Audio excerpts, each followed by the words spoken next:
Je faisais une émission une semaine entière sur les réformes religieuses dans différentes religions monothéistes, puisqu'on a fait le prétexte de cette série d'émissions, c'est que c'était le 50e anniversaire de la fin du Concile de Vatican II. Donc on a fait un documentaire mardi sur le Concile de Vatican II et l'importance que ça a eu dans l'Église catholique.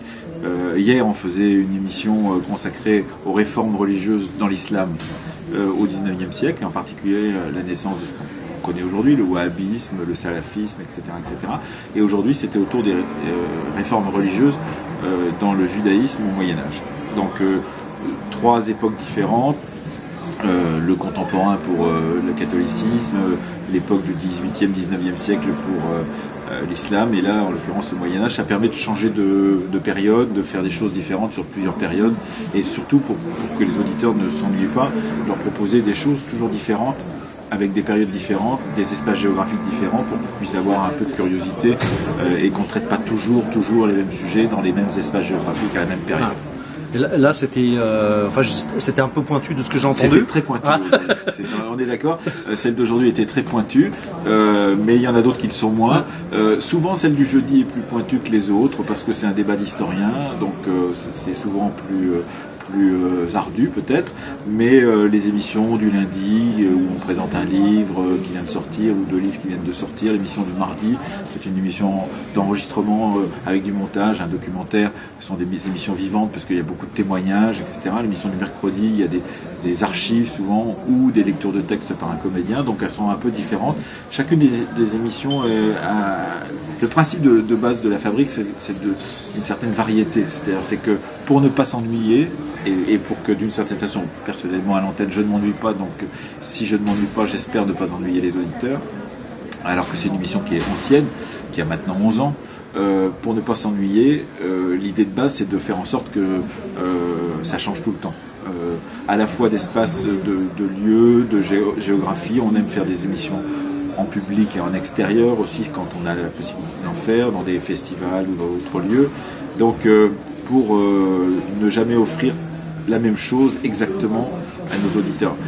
Ce qui est permanent, ce qui est la même chose, c'est une certaine exigence parce qu'on est sur France Culture, c'est un certain sérieux, c'est même un grand sérieux de ce qu'on propose et de ce qui est dit dans nos émissions pour pas être pris en faute et pas raconter n'importe quoi. Ça c'est la constante. Mais pour le reste, ce qui est intéressant, c'est de changer tout le temps. C'est de faire en sorte que... parce que sinon, au bout de 11 ans de quotidienne, j'aurais l'impression de me répéter, j'aurais l'impression d'avoir déjà raconté des histoires, de les re-raconter une deuxième fois.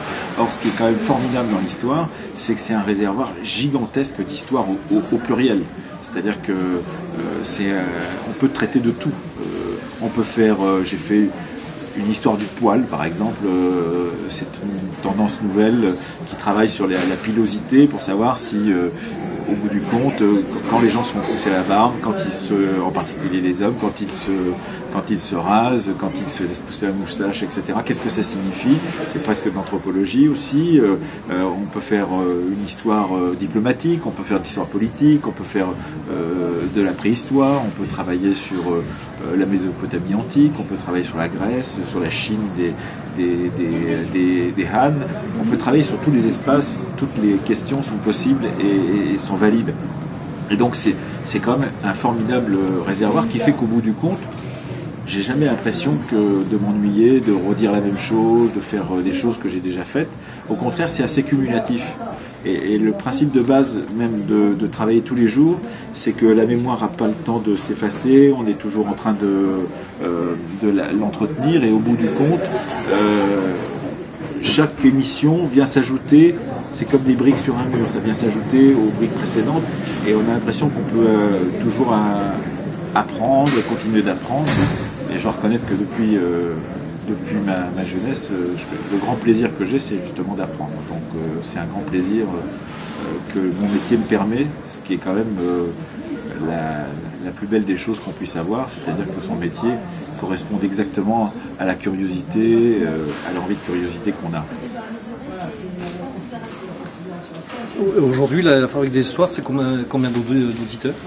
Alors, au dernier sondage, je crois qu'on a 200 000 auditeurs au début de l'émission, et on a surtout ce qui est très extraordinaire à France Culture, c'est que c'est une radio qui normalement est une radio assez peu écoutée en direct, entre guillemets. C'est-à-dire que ça n'est pas disons, pour être plus juste, ça n'est pas la radio la plus écoutée en direct.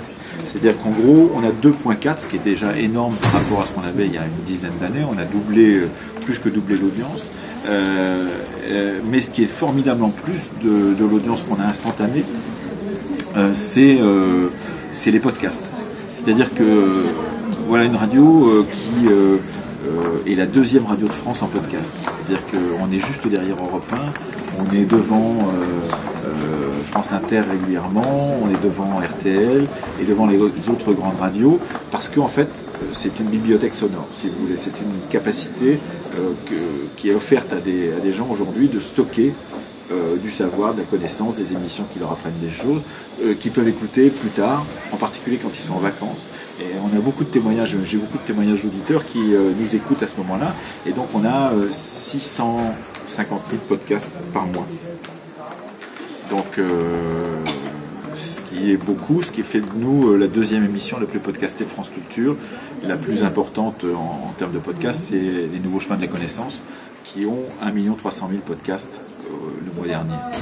Donc ils ont le double de nous, mais on est la deuxième émission la plus podcastée de France Culture. Ça correspond aussi au fait qu'on est à un horaire plus accessible que les Nouveaux Chemins qui sont à 10h et que des gens peuvent nous écouter en direct.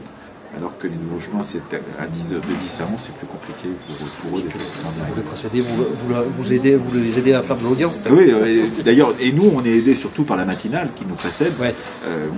On est collé à la matinale et l'augmentation des auditeurs de la matinale depuis plusieurs années, et là encore la dernière fois, puisqu'on est passé à 2.4, ce qui est le record de France Culture, fait que évidemment l'émission qui est derrière est tirée par la matinale. Donc ça c'est très important que d'être dans un endroit où effectivement on peut proposer quelque chose d'assez exigeant, parce qu'il y a déjà beaucoup de gens qui sont là pour écouter la matinale, et cette exigence-là fait qu'il y a plus de gens qui viennent nous rejoindre. Et puis il y a aussi quand même les réseaux sociaux, le groupe de la Fabrique, on a presque 15 000 participants sur le groupe de la Fabrique, qui se sont accumulés au fur et à mesure des années, etc. Twitter, enfin, tous ces moyens de communication modernes ça fait qu'au bout du compte, on agrège autour de nous des petites communautés de gens qui nous suivent, qu'on alimente, moi j'alimente en donnant des informations sur la Fabrique en train de se faire, sur les programmes qu'on est en train de réaliser, etc., etc. Ce qui aussi permet aux gens de se sentir partie prenante aussi du programme qui est en train de se faire. Donc il y a quand même... et on a beaucoup d'occasions, comme à Blois, au Rendez-vous de l'Histoire, ou à Pessac, quand on y va à Bordeaux pour le Festival du film d'histoire, de rencontrer notre public, de discuter avec lui, et d'une certaine façon à la fois de voir ce qu'il attend de nous, de lui proposer de nouvelles choses, d'imaginer des choses à partir de ce qu'il fait. D'ailleurs, bientôt ça va être assez... Enfin, on va essayer ça. On va essayer de faire une semaine à partir des posts des auditeurs sur le groupe Facebook, par exemple. C'est-à-dire de comprendre... pourquoi ce groupe Facebook, qui au départ était simplement un moyen pour nous de valoriser l'émission et de la faire connaître, est devenu un lieu de débat, de discussion sur l'histoire, puisque les presque 15 000 membres du groupe maintenant débattent quasiment tous les jours, et ce qu'on poste nous est extrêmement minoritaire par rapport à ce qu'ils postent eux. Beaucoup de lettres de soldats de la Première Guerre mondiale qu'ils ont trouvés dans des greniers, etc., etc. Donc on va essayer de faire quelque chose à partir de tout ça, c'est-à-dire essayer d'imaginer comment on peut tirer parti en radio de ce que les auditeurs nous proposent sur le groupe Facebook, par exemple, et sur le site de France Culture, etc., etc.